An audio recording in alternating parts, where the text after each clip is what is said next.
Olá, amigos de Safras e Mercado, sou o jornalista Alessandro Carvalho. Hoje é terça-feira, dia 12 de setembro, estamos iniciando o nosso pós-USDA programa, em que vamos falar dos números divulgados no relatório de oferta e demanda de setembro do Departamento Norte-Americano de Agricultura. Vamos destacar soja, milho e trigo, e foi divulgado agora no começo da tarde desta terça-feira.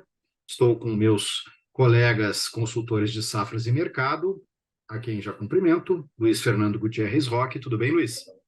Tudo bem, Alessandro? Tudo bem, Álcio? Relatório aí trazendo um viés que o mercado esperava, mas o mercado reagiu de uma forma um pouquinho diferente aí. Vamos falar um pouquinho sobre isso. Opa! Elcio Bento, boa tarde. Boa tarde, Alessandro. Boa tarde, Luiz. O SGA é um pouco mais ousado que o mercado esperava, hein? Opa, temos aí já manchetes para a gente acompanhar. Digo para você que ainda não se inscreveu no nosso canal no YouTube, Safras TV, inscreva-se, ative as notificações, deixe seu comentário, seu like. A gente tem um vídeo novo para você todos os dias no nosso canal. E em safras.com.br, conheça a plataforma Safras. O trabalho desses meus amigos consultores está todo lá, assim como nossos jornalistas, nossa agência de notícias, cotações, gráficos, todas as informações do agronegócio lá estão. Bom, pessoal, vou compartilhar a tela e vamos começar a falar desse relatório. Compartilhando aqui. Bom, começando pela soja, nós temos um monte de números aí na tela. Vamos colocar, não vamos falar de todos, mas vamos citar aí os principais. Temos a produção americana 23-24, que foi indicada em 112,8 milhões de toneladas. O mercado esperava, na média, 112,6, e no relatório passado eram 114,4, houve um corte, portanto, na estimativa. Estoques americanos 22-23, colocados em 6,8 milhões de toneladas neste relatório de setembro. Temos ali a expectativa do mercado, que era quase 7 milhões de toneladas, e em agosto eram praticamente 7,1 milhões de toneladas. Aí temos os estoques 23-24 dos Estados Unidos, bem pertinho ali dos 6 milhões de toneladas. O mercado esperava 5,8 na média, e em agosto eram 6,67 milhões de toneladas. Temos os estoques globais 22-23, quase 103 milhões de toneladas. O mercado esperava, na média, isso aí, 103 milhões de toneladas. Em agosto também, praticamente este número de 103,1. E os estoques globais 23-24 foram indicados em 119,250 milhões de toneladas. O mercado esperava, na média, 118,5. Em agosto eram 119,4. Temos ali os números de Brasil e Argentina, indicados pelo relatório do Departamento Americano, tanto 22-23 quanto 23-24 ficaram inalterados os números. Brasil, 156 milhões de toneladas, safra 22-23, 163 na próxima, e Argentina, 25 agora, e a próxima colocada em 48 milhões de toneladas. Luiz, que teve esse corte aí que a gente já imaginava mesmo na produção americana.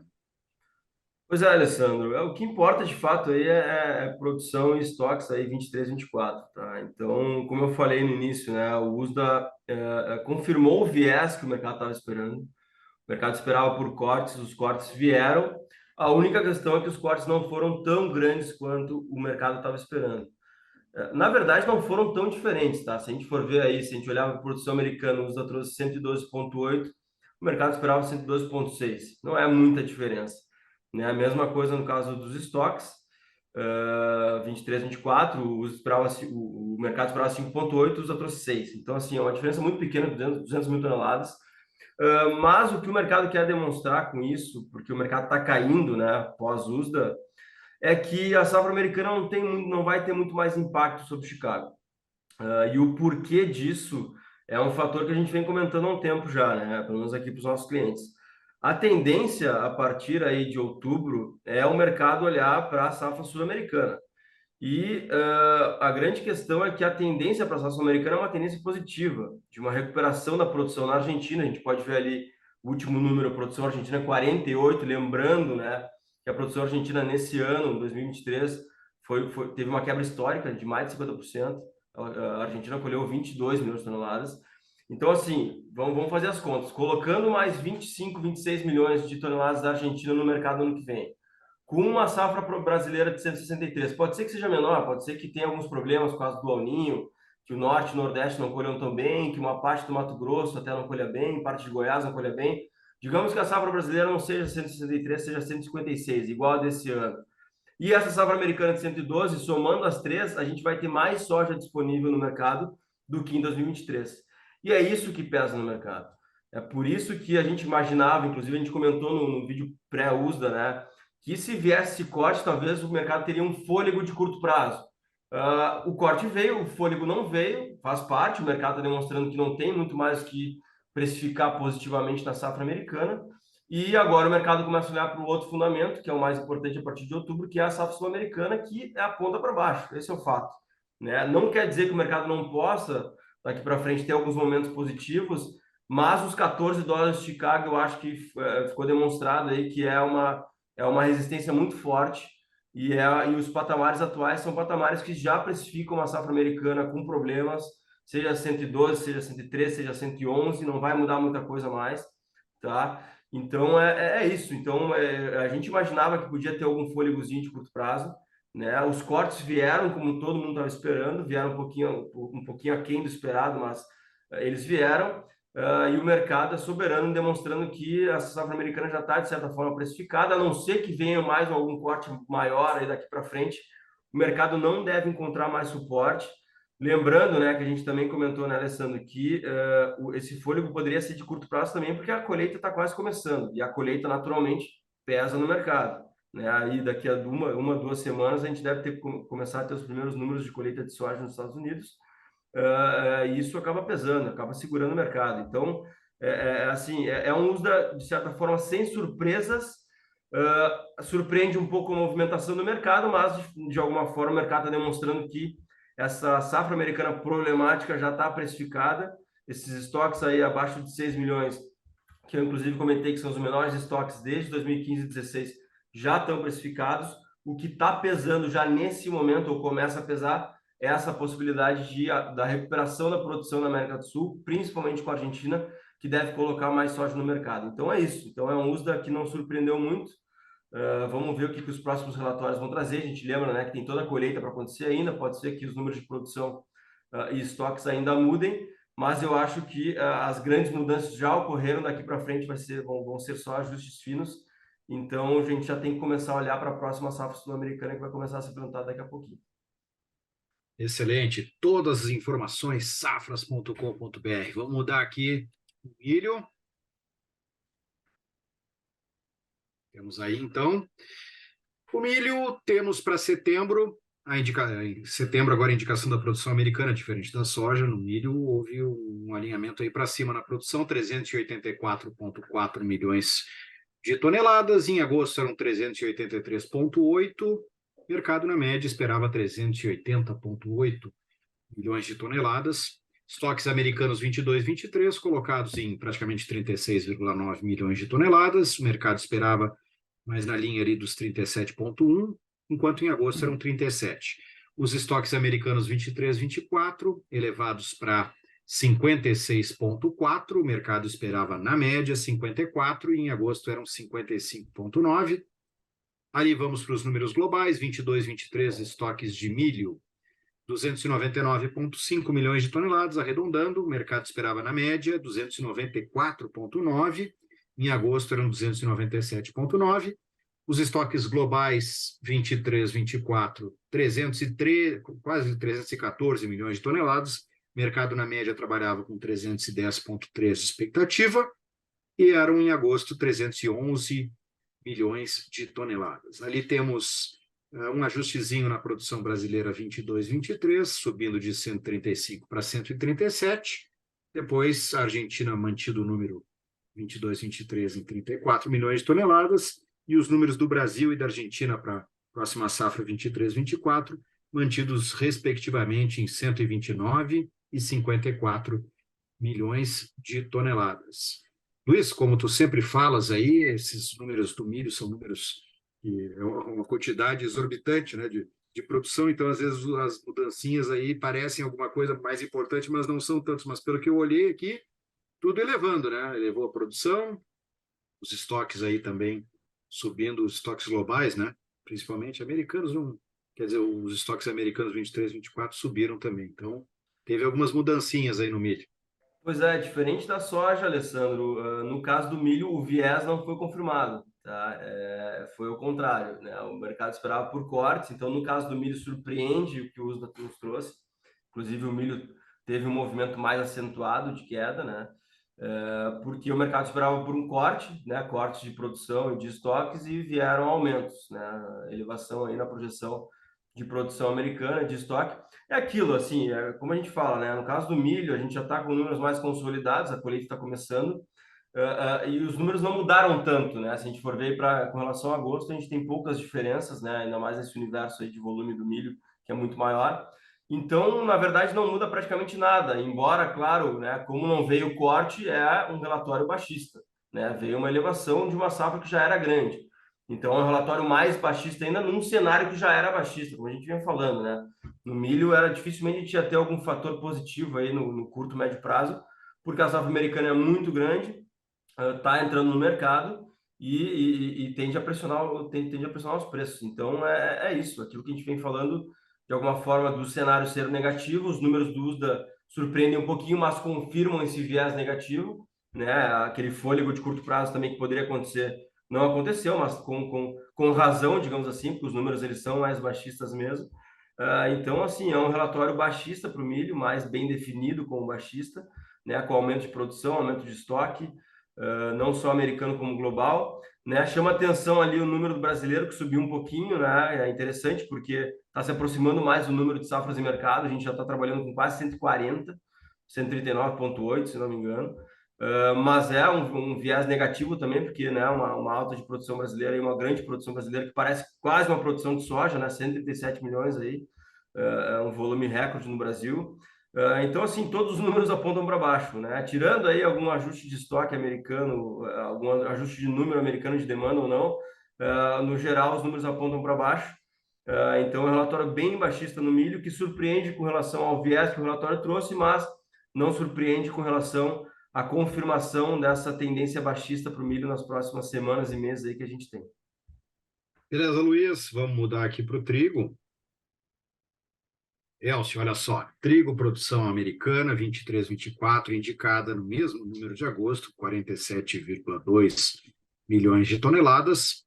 Temos estoques americanos 22, 23, também inalterados, 15,78 milhões de toneladas. Os estoques 23, 24, mesma coisa, 16,7 milhões de toneladas. Aí sim temos mudanças ali nos números globais, 22, 23. Subiu de 268,3 agora para 277,13 milhões de toneladas. O mercado esperava em média 268,3. E os estoques globais 23, 24, corte aí de 265,6 para 258,6 milhões de toneladas, com o mercado trabalhando em média em 265 milhões de toneladas, Elcio. Pois é, em nenhuma grande mudança no caso norte-americano. A gente esperava que pudesse até ter uma redução da produção, especialmente da safra de primavera, que está pior, ou alguma redução também no lado da demanda pelas exportações que seguem fracas. Nenhum nem outro.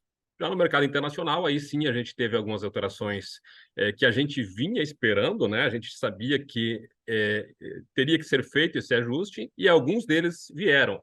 No caso da Austrália, o maior corte que teve na produção, 3 milhões. A ABARE, que é como se fosse um órgão do governo australiano, já trabalhava com 26 milhões de toneladas, e o USDA agora ajustou para esses 26.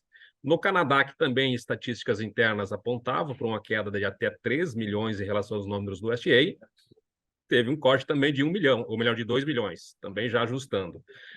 Além disso, safra argentina, que estava em 17,5 pela USDA, e a nossa safras da Argentina trabalhava com 16,5, também ajustado. Então, esses foram os principais ajustes que o USDA fez e que a gente considerava que seriam necessários.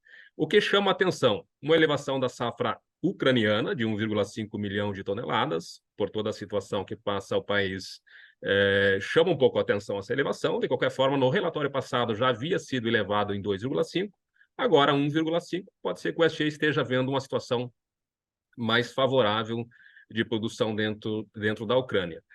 Outros ajustes que a gente considera que ainda podem ocorrer a questão da safra indiana, que foi mantida nos mesmos patamares, mas nos últimos meses a gente teve suspensão de exportações e abertura para importações. Então, isso também chama um pouco a atenção, essa não alteração. No caso brasileiro, os nossos números de safras e mercados que trabalham com 11,5 e o USDA ainda está com 10,13. Então, teria aí um ajuste possível de ser feito. É bem verdade também que, com toda a situação climática que a gente tem, talvez o USDA esteja sendo mais prudente até do que a gente, que a gente nunca quebra a safra antes dela quebrar, sabe que tem uma situação climática complicada, mas o nosso número, enfim, o USDA está com um número bastante subestimado em relação ao potencial de safra que tem a safra brasileira.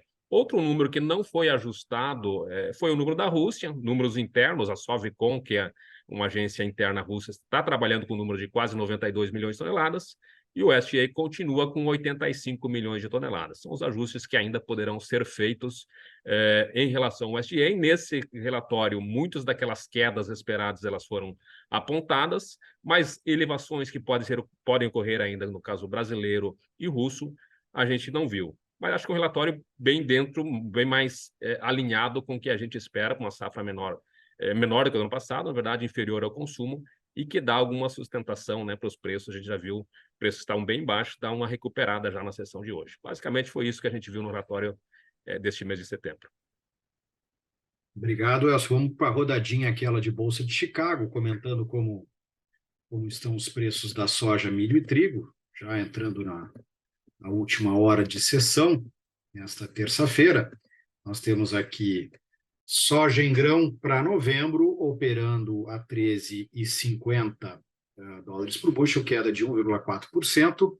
E o milho nós temos aqui para dezembro, 4,75,5, com uma queda de 2,1%, Luiz. Mais ou menos como tu dizia aí, o dia negativo, mas o milho tomando um tombinho mais feio que a soja, no caso. Exato, como eu falei, o milho com mais fundamento para isso do que a soja, né? Aí no caso da soja, como eu disse, né, Alessandro, o mercado já começando a olhar para a nova safra sul-americana.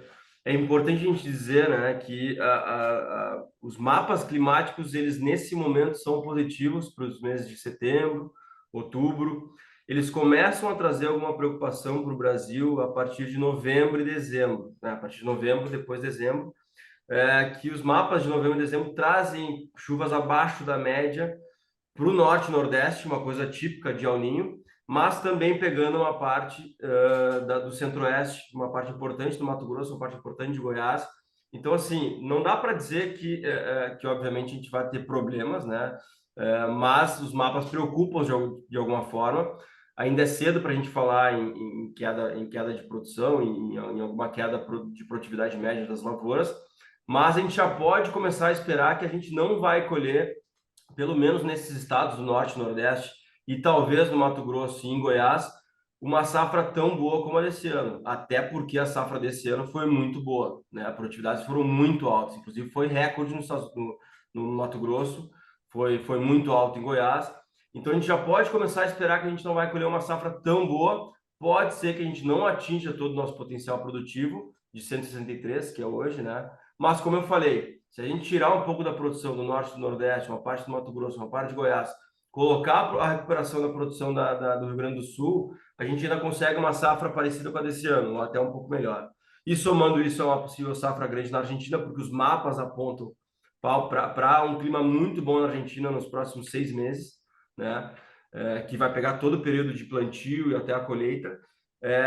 Esse confirmando essa safra grande, a gente vai ter mais soja disponível no mercado e é isso que deve pesar. Então, o mercado é negativo, tende a ser mais negativo daqui para frente, mas a gente pode ter alguns momentos positivos em cima de alguma especulação climática, né? Que sempre acontece, o mercado climático sul-americano é bastante volátil, mas é isso, a tendência para Chicago aí daqui para frente continua apontando para baixo e atenção aos momentos positivos, talvez, que o mercado climático traga. Obrigado, Luiz. Vamos aqui no trigo. Dezembro em Chicago operando a 5,90,5 com uma alta de 1%, Elcio.